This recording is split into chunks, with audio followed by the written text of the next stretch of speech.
जय श्री राम। मैं वसंत रावल आज मैं आपको बताने आया हूं विशाखा नक्षत्र के अंदर नवग्रहों का फलादेश क्या होता है। जन्म कुंडली का सटीक फलादेश करना हो तो सिर्फ ये न देखा जाए कि ग्रह कौन सी राशि में बैठा है, बल्कि ये भी देखना होता है कि ग्रह कौन से नक्षत्र के अंदर बैठा है और कौन से चरण में बैठा है। एग्जाम्पल के तौर पे अगर किसी व्यक्ति की जन्म कुंडली के अंदर शुक्र तुला राशि में बैठा हो तो हम कहते हैं कि शुक्र स्वगृही हो गया, अच्छी बात है। लेकिन साथ ही साथ हमें यह भी देखना होता है कि शुक्र ग्रह चित्रा नक्षत्र, स्वाति नक्षत्र या विशाखा नक्षत्र कौन से नक्षत्र के अंदर बैठा है और कौन से चरण के अंदर बैठा है, तब जाके उसका सटीक फलादेश हो सकता है।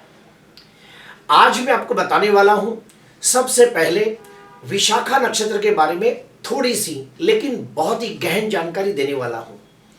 उसके बाद मैं आपको बताऊंगा कि नवग्रह देवता जब विशाखा नक्षत्र के अंदर बैठ जाते हैं तो कैसा फल देता है। और आखिरी में मैं आपको बताऊंगा कि अगर किसी व्यक्ति का जन्म विशाखा नक्षत्र के अंदर हुआ हो तो उसे कौन से कार्य क्षेत्र में जाने से लाभ होता है।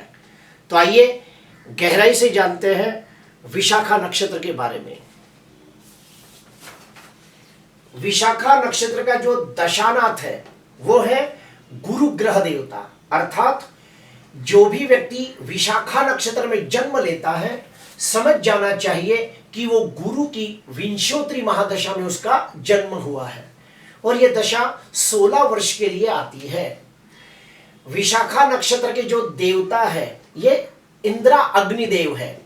तो जो भी व्यक्ति विशाखा नक्षत्र में जन्म लेता है, अगर वो व्यक्ति कोई भी शुभ कार्य के लिए जाए या फिर मांगलिक कार्य के लिए जाए तो उसे अपने नक्षत्र के देवता को दिल से याद करना चाहिए और उसका मंत्र है ओम इंद्रा अग्निभ्यो नमः, ओम इंद्रा अग्निभ्यो नमः। ये मंत्र का कम से कम 5 बार जाप करके जाए तो उसे अपने शुभ कार्य के अंदर, मांगलिक कार्य के अंदर निश्चित तौर पे सिद्धि प्राप्त होती है। विशाखा नक्षत्र की जो आकृति है यह है विजय द्वार। कुछ किताबों में यह भी लिखा गया है कि कुंभार का चाक। विशाखा नक्षत्र का अधिपत्य हमारे शरीर के ऊपर, हमारा गॉल ब्लैडर, हमारे पेट के नीचे का हिस्सा, हमारे ऑस्ट्रेट और हमारे गुप्तांगों के ऊपर विशाखा नक्षत्र का अधिपत्य है। विशाखा नक्षत्र के जो पहले 3 चरण हैं ये तुला राशि के अंतर्गत आते हैं और तुला राशि का स्वामी कौन है? शुक्र ग्रह देवता। विशाखा नक्षत्र का जो चौथा चरण है ये वृश्चिक राशि में आता है और वृश्चिक राशि का स्वामी कौन है? मंगल ग्रह देवता। तो इस प्रकार से विशाखा नक्षत्र के ऊपर एक साथ 3 ग्रहों की ऊर्जा काम करती है। वो पहला है दशानाथ गुरु, दूसरा है तुला राशि का स्वामी शुक्र और तीसरा है वृश्चिक राशि का स्वामी मंगल। तो गुरु, शुक्र और मंगल ये तीनों ग्रहों की ऊर्जा एक साथ विशाखा नक्षत्र के अंदर देखी जाती है। विशाखा नक्षत्र की जो योनि है यह है व्याघ्र, गण है राक्षस, युजा है मध्य, नाड़ी है अंत्य, तत्व है अग्नि, पुरुषार्थ है धर्म और वृक्ष है नागकेसर। अभी हम थोड़ा और डीप में जानेंगे विशाखा नक्षत्र के बारे में। विशाखा नक्षत्र की जो आकृति है यह है कुंभार का चाक और विजय द्वार।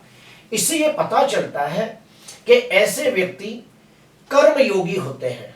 ये लोग अपनी मेहनत से, अपनी काबिलियत से, अपने दमखम पर शून्य में से सर्जन करने वाले लोग होते हैं। ऐसे व्यक्ति बहुत ही स्वमानी, स्वाभिमानी, ईमानदार और खुददार होते हैं। अपने कार्यक्षेत्र के अंदर निपुणता प्राप्त करते हैं और मान सम्मान के अधिकारी बनते हैं। विशाखा नक्षत्र का जो गण है यह है राक्षस गण। इससे यह जाहिर होता है कि ऐसे व्यक्ति एक सामान्य व्यक्ति की तुलना में बहुत ज्यादा सांसारिक सुख और भौतिक सुख की लालसा रखते हैं और समाज के अंदर मान सम्मान पद प्रतिष्ठा की भी लालसा रखते हैं। ऐसे व्यक्ति भौतिक सुख को पाने के लिए बहुत कड़ी मेहनत करते हैं और ये चक्कर में वो अपने रिश्तों को, अपने फैमिली को टाइम देना चाहिए, वो नहीं दे पाते हैं। विशाखा नक्षत्र का जो तत्व है, ये तत्व है अग्नि। पंच तत्वों से हमारा शरीर बना है, तो उसमें एक तत्व है अग्नि तत्व। तो इससे ये जाहिर होता है कि ये लोग अग्नि के समान जोशीले, स्फूर्तिले, उत्साही होते हैं। ऐसे व्यक्ति जन्म जहां भी लेते हैं वो लोग एक अपनी मेहनत से, अपनी काबिलियत से धनवान, यशवान बनते हैं। अगर ये लोग गरीब घर में भी जन्म लेते हैं तो एक दिन अवश्य धनवान बनते हैं। थोड़े गुस्से वाले होते हैं लेकिन स्पष्ट वक्ता और न्याय प्रिय होते हैं। विशाखा नक्षत्र का जो पुरुषार्थ है यह है धर्म। आपको बता दूं कि हमारा जीवन 4 पुरुषार्थ के ऊपर टिका हुआ है। धर्म, अर्थ, काम और मोक्ष, ये 4 प्रकार के पुरुषार्थ होते हैं, जिसमें से विशाखा नक्षत्र को धर्म का पुरुषार्थ दिया गया है। इससे पता चलता है कि ऐसे व्यक्ति स्वभाव से दयालु, उदार, सेवाभावी, परोपकारी होते हैं। धर्म के प्रति आस्था रखने वाले, ईश्वर के प्रति अटूट श्रद्धा रखने वाले लोग होते हैं। ऐसे व्यक्तियों को पूजा पाठ करना, होम हवन करना, दान पुण्य करना, यात्रा, तीर्थ यात्रा करना, ये सब इन्हें बड़ा अच्छा लगता है और ये सब करने से उन्हें लाभ भी होता है। विशाखा नक्षत्र का जो वृक्ष है वो है नागकेसर। इसका मतलब ये है कि जो भी व्यक्ति विशाखा नक्षत्र में जन्म लेता है, अगर वो व्यक्ति अपने खेत के अंदर, अपने फार्म हाउस के अंदर, अपने घर के आसपास जगह हो, तो नाग केसर का अगर वृक्ष या पौधा लगाए तो उसे बड़ा आर्थिक लाभ होता है। अभी हम लोग दूसरे स्टेप में जाएंगे कि नवग्रह देवता जब विशाखा नक्षत्र के अंदर बैठ जाते हैं तो कैसा फल देते हैं। तो उसमें सबसे पहले हम लेते हैं सूर्य को। तो सूर्य विशाखा नक्षत्र के अंदर बैठा हो तो बिल्कुल अच्छा फल नहीं देता। क्यों? क्योंकि जो विशाखा नक्षत्र के जो पहले 3 चरण हैं ये तुला राशि में आते हैं और तुला राशि के अंदर सूर्य नीच राशि में निर्बल हो जाता है। तो जब भी सूर्य विशाखा नक्षत्र में बैठ जाता है तो ऐसे व्यक्तियों में आत्मबल की कमी देखी गई है। ये लोग हमेशा कंफ्यूज रहते हैं, इनमें निर्णय शक्ति का अभाव होता है। ऐसे व्यक्तियों को दूसरों के मुकाबले उनकी आंखें जल्दी कमजोर हो जाती है, जल्दी चश्मा लग जाता है। ऐसे व्यक्तियों को कायदा कानून से हमेशा नुकसान होने की संभावना ज्यादा रहती है, तो इन्हें कोई भी कायदा कानून का उल्लंघन नहीं करना चाहिए, नीति नियमों के दायरे में रहकर काम करना चाहिए। और ऐसे व्यक्ति को जीवन में एक बार मान हानि या बदनामी की भी संभावना रहती है। और एक खास बात देखिए कि जिसका भी सूर्य विशाखा नक्षत्र में हो, ऐसे व्यक्ति का अपने पिता के साथ हमेशा मतभेद, टकराव, खिटपिट होता रहता है। अभी हम आते हैं दूसरे के ऊपर और वो है चंद्र ग्रह देवता। अगर चंद्र ग्रह विशाखा नक्षत्र में बैठा हो तो मध्यम फल देता है। ऐसे व्यक्ति दिखने में सुंदर होते हैं, आकर्षक व्यक्तित्व वाले लोग होते हैं, बहुत ही तेजस्वी और प्रभावशाली लोग होते हैं। ऐसे व्यक्ति स्वभाव से दयालु, उदार, सेवाभावी, परोपकारी होते हैं, लेकिन दिमाग से उतने ही चालाक, चतुर, होशियार भी होते हैं। ऐसे व्यक्तियों को सजना संवरना, अच्छे परफ्यूम का इस्तेमाल करना, पाउडर लगाना, ये सब इन्हें बड़ा अच्छा लगता है। ऐसे व्यक्तियों को घूमना फिरना, खाना पीना, शॉपिंग करना, फिल्में देखना, इन्हें बड़ा अच्छा लगता है। ऐसे व्यक्ति चाहे तो बड़े होकर एक अच्छे कलाकार बन सकते हैं, जैसे कि dancer, singer, painter, musician, choreographer, actor, वाजिंत्र वादक। ऐसे व्यक्तियों में और एक खास बात देखी है कि ऐसे व्यक्तियों को बहुत ही सुंदर और प्यार करने वाला जीवन साथी मिलता है। क्यों?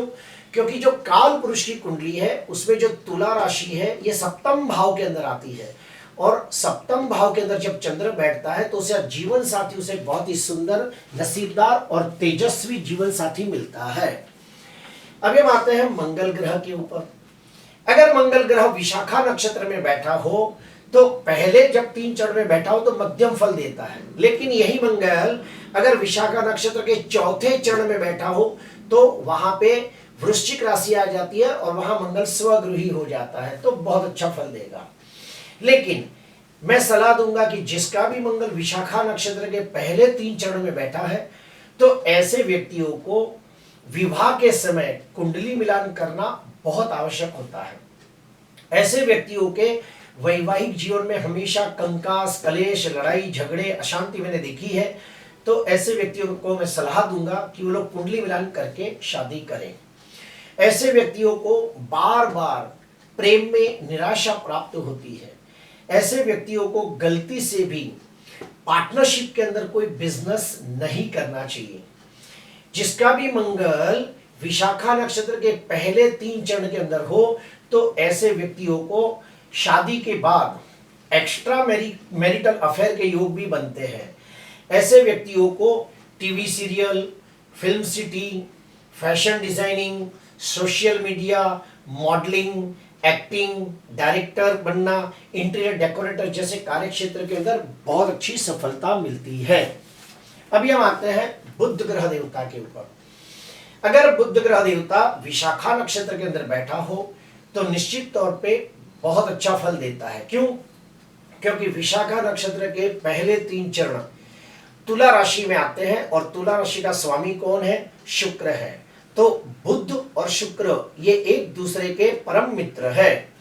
तो जब भी बुध विशाखा नक्षत्र के अंदर बैठ जाता है तो ऐसे व्यक्ति बहुत ही बुद्धिमान, गुणवान, संस्कारी, विनम्र, विनयी, विवेकी, ईमानदार, वफादार, नीतिवान और इनकी स्मरण शक्ति बहुत अच्छी होती है।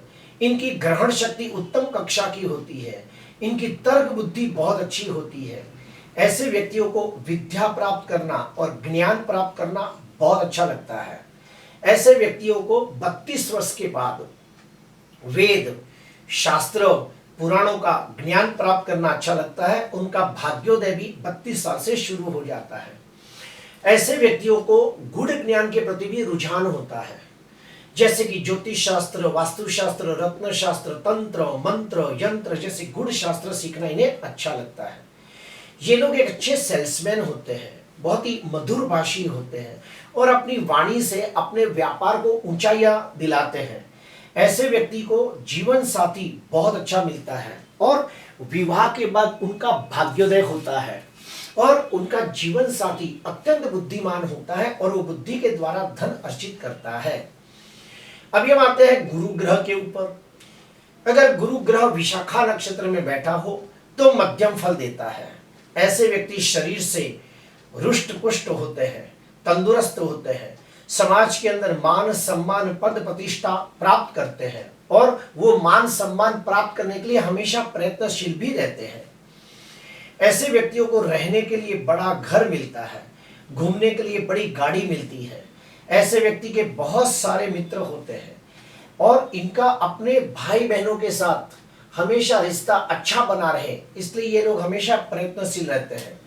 ऐसे व्यक्तियों को मैं सलाह दूंगा कि कोई भी व्यापार पार्टनरशिप में ना करें। ऐसे व्यक्तियों को कोई भी व्यापार पार्टनरशिप में नहीं करना चाहिए, वरना उनके साथ मतभेद, टकराव होता है और वो पार्टनरशिप टूट जाती है। ऐसे व्यक्ति बहुत ही विद्वान, ज्ञानी, धार्मिक, आध्यात्मिक होते हैं। ऐसे व्यक्तियों को वेद, शास्त्र, पुराणों का ज्ञान प्राप्त करना अच्छा लगता है। इन्हें पूजा पाठ, होम हवन, दान पुण्य, यात्रा, तीर्थ यात्रा करना अच्छा लगता है। ये लोग ज्ञान के माध्यम से या फिर बुद्धि के माध्यम से धन अर्जित करते हैं। अभी आते हैं शुक्र ग्रह। अगर शुक्र ग्रह विशाखा नक्षत्र में बैठा हो तो निश्चित तौर पे बहुत अच्छा फल देता है, क्योंकि शुक्र तुला राशि के अंदर स्वगृही हो जाता है। तो ऐसे व्यक्ति दिखने में सुंदर होते हैं, आकर्षक व्यक्तित्व वाले लोग होते हैं। उनका नाक नक्शा, उनका गठीला बदन बहुत ही आकर्षक होता है। प्रभावशाली व्यक्तित्व वाले लोग होते हैं। चेहरे के ऊपर हमेशा हंसमुखा होता है, आनंदी चेहरा होता है। ऐसे व्यक्ति बहुत ही नसीबदार, भाग्यशाली और किस्मत वाले भी होते हैं। शुक्र स्वगृही होने की वजह से ऐसे व्यक्तियों को घूमना फिरना, सजना संवरना, ऐशो आरामी भरा जीवन जीना और फैशनेबल कपड़े पहनना, परफ्यूम, डिओड्रेंट, पाउडर, ये सब लगाना उन्हें अच्छा लगता है। ऐसे व्यक्ति बड़े होकर एक अच्छे कलाकार बन सकते हैं। Dancer, singer, painter, actor, producer, musician, choreographer, interior decorator, makeup artist जैसी कोई भी कलात्मक काम में अगर ये जाए तो ये निश्चित तौर पे धनवान बनते हैं। अभी आते हैं शनि ग्रह देवता। अगर शनि विशाखा नक्षत्र में बैठा हो तो निश्चित तौर पे सर्वोत्तम फल देगा। क्यों? क्योंकि विशाखा नक्षत्र तुला राशि में आता है और शनि तुला राशि में उच्च का होता है। तो ऐसे व्यक्ति बहुत ही मेहनतू होते हैं, अपने काम के प्रति पूरे ईमानदार, वफादार, नीतिवान होते हैं, स्वभाव से स्वाभिमानी, स्वाभिमानी और खुददार होते हैं। ऐसे व्यक्ति कायदा, कानून, कोर्ट कचेरी जैसी चीजों से हमेशा दूर रहते हैं और नीति नियमों से जीने वाले, कायदा कानून का पालन करने वाले लोग होते हैं। अपने कुटुंब के सभ्यों की इच्छा के लिए अपना पूरा जीवन निछावर कर देते हैं। ऐसे व्यक्तियों में और एक खास बात देखी है कि ऐसे व्यक्ति अपने रिश्तों को पूरी ईमानदारी, वफादारी और दिल से निभाने वाले लोग होते हैं। किसी के साथ भी छल कपट, धोखा, विश्वासघात नहीं करते। इन्हें लोखंड, मैन्युफैक्चरिंग, खेती, ट्रांसपोर्टेशन, इंडस्ट्रियल, पेट्रोल पंप, खनिज पदार्थ जैसे कार्य क्षेत्र में लाभ होता है। अभी आते हैं राहु।